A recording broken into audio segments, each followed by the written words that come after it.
Recorded Books and One Click Digital present When Gods Die, a Sebastian St mystery by C.S. Harris. Narrated by Davina Porter.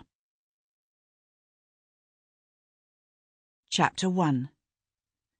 The Royal Pavilion, Brighton, England. Wednesday, 12th of June, 1811. He knew she'd come to him. They always did.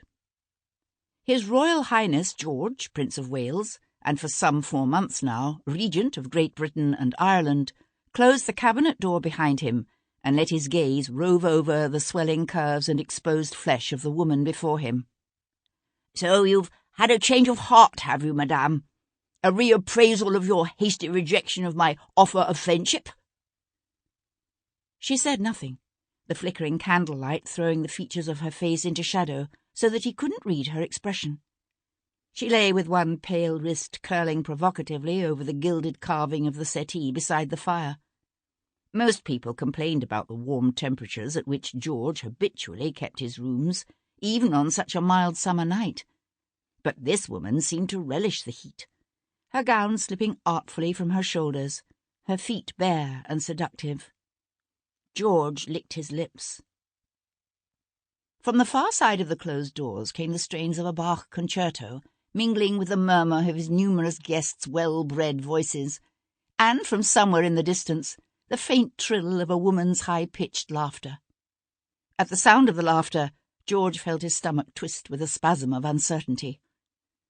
Tonight's reception had held a special lure, for the guest of honour was none other than the dethroned French King Louis XVIII. But they came here every night, all the snide, contemptuous ladies and gentlemen of the ton. They drank his wine and ate his food and listened to his music.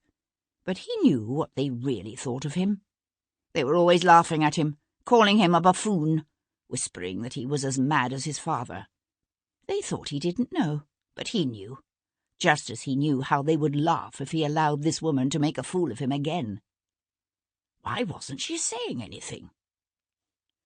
Warily, George drew himself up tall, his chest swelling. "What is this, madame? Have you lured me here simply to toy with me, to try to play me for a fool?" He took a step toward her, only to stagger, one plump hand flinging out to grasp the curving back of a nearby chair. It was his ankle, of course. The thing was always giving way beneath him like this. He could hold his wine, better than most men half his age. Everyone said so. The candles in the gilded wall sconces flared golden bright, then dimmed. Sample complete. Ready to continue?